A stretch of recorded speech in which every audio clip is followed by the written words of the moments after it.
Yes, I hope so. I hope to be back soon. I'm not sure how soon yet, but I still keep in contact with Francoise and Dr. Nancy, so I'm hoping to stay in contact. One of the things you said initially when we met was how your goal was as a pediatrician eventually to work in an underserved area. Are there some takeaways that you got from this experience that influence how you look at that as you foresee the future? Definitely. I think going in, I do know that I want to work with the Latino underserved populations, and I talked a little bit more about how that looked. And it was very eye-opening seeing how different it is in Mexico and Baja California Sur compared to here. I was talking a little bit more to one of the doctors that was visiting from Mexico City, their medical director, and he was asking me why I was interested in medicine, and I told him the inequity that we have here towards the Latino community and how that looks with specifically my background and a lot of immigrants coming from farm workers and not being really seen in medicine here and being taken into account. And that looks very different in Mexico. Here, it's a lot, language barrier is a big thing. Down there, that's not the main concern. Down there, it's a lot of these families are escaping violence and what be back on the mainland. So I think that was the biggest thing that I learned was seeing the difference in inequity in medicine for sure and how that differs here versus Baja California. Yeah. While you were speaking, I was thinking of two possible network connections. First of all, my mentee this year is Mia Orr. She's a senior at UCLA, and her goal is to be a doctor. So I just wanted to make sure you know her. Maybe I'll just, remind you that you're going through a similar process because I know for her, she said the process of applying to medical school will take a whole year. Right. So she's planning to do something and, while she's doing her whatever MCATs and applications, but that will take a whole year before that she's even ready to, she can get into med school. So that, and the other is, I know that the AUW board really needs some advice and tips and counseling on social media. And that came up in our board meeting recently. And so knowing that you have that expertise is something we might come to you and ask you for some help there. Of course, I would be happy to share.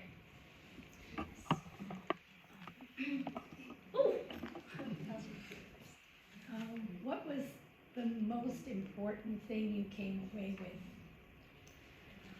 That's a tough one. I mean,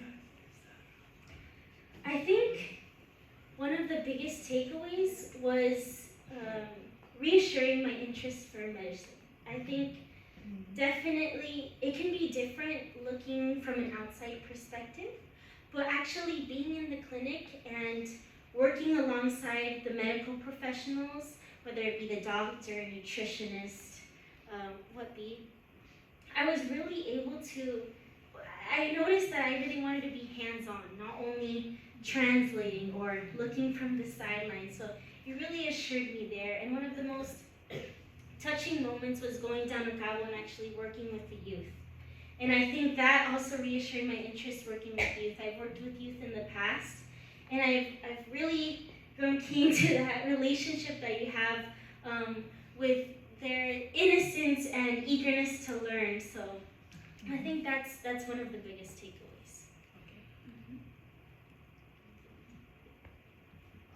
You packed so much into 2 weeks.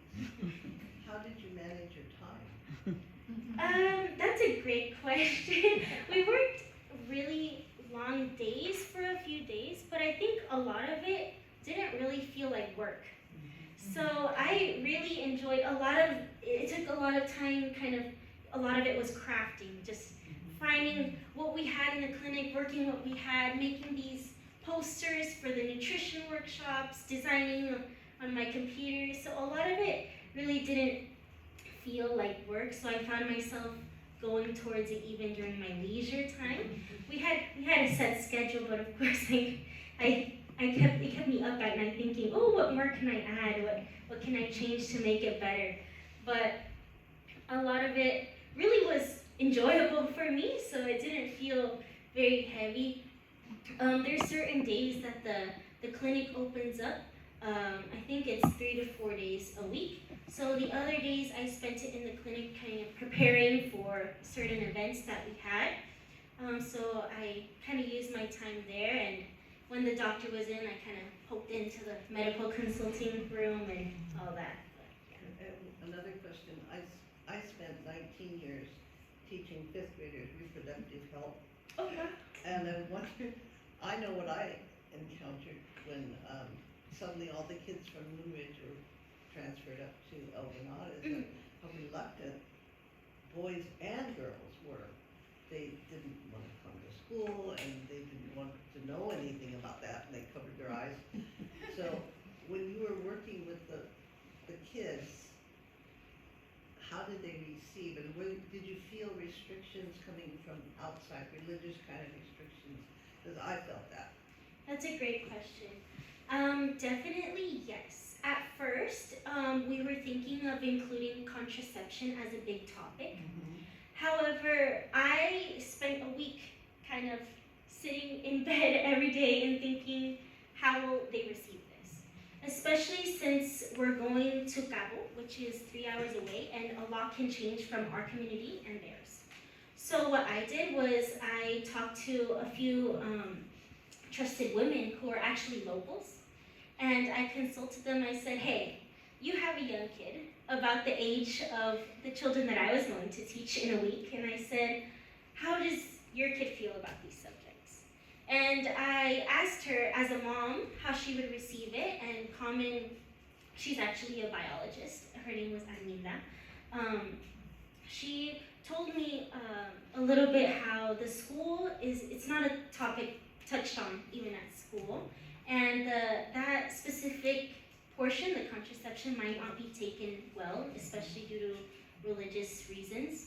So we strayed away from that, especially since we don't want any pushback from the community. We want to be as useful as possible without offending them. So I think cultural competency was a huge thing for me, especially. So what we did was we focused more on changes that the teens would expect to see, and I had them kind of self-prompt it first, and then I went based off of what they would introduce, if that makes sense. So based on their feedback, I was able to see kind of how much more deeper we can dive into the subject. I touched briefly on, well, my presentation consisted mainly of the reproductive system and their organs, like very biological, and I also talked about puberty changes in general. And so I had activities where they can talk about it amongst each other and then bring it up to me. And they received it very well, actually. So they were very curious to learn more, had a lot of questions, and they were like, when can you come back? And I was like, oh my, okay. And that was really great to hear, because it was definitely very, very nerve-wracking going into some community where I know nothing about how the topic would be received, but luckily it was received great. So, yeah. I feel empathy for you. Yeah. Anything else? Any other questions? Oh, You know, you were touching on the Mexican culture down there, which is kind of concerning. I have great decisions. We had studied the drug lord cartel issues in Latin America and touching on Mexico, and it sounds like it's still alive and well. I sensed a lot of these families were displaced. yes, yes. So a lot of these families are from all parts of mainland Mexico. Actually, Baja California, La Paz area, especially Cabo, a lot of them flee their home state or city. There's a lot from Chiapas, Guerrero, all over, due to violence, some of which may be involved with drug violence, also domestic violence is a big thing. They flee mainland Mexico and they come to Cabo, and the reason they come is there's a lot of tourism and there's a lot of job opportunities. So a lot of them are seeking job opportunities, whether that be the big resorts, hotel, yeah, and that's a lot of the people in these colonias. It's actually quite rare to find locals who actually grew up there. Yes. Is this group dependent on funding from the United States or only from individual donors? Both, I think. So they're under the Terma Foundation. I don't know if you guys are familiar, but the Terma Foundation. So I think they're essentially located here in Half Moon Bay, but they have programs in Mexico, Tibet, other areas. So I think they receive some of the funding there, but a lot of it is from Mexico, since there's a big, there might be some barrier between international. But I think a lot of their donations are also received through their website. So here, I placed all of this. I'm hoping to share this presentation. I just have a simple question. Do you actually stay at the foundation, or do you just have a host family? I stayed. There's actually so the clinic is owned by a local, and he owns a little house next door, which we call a casita.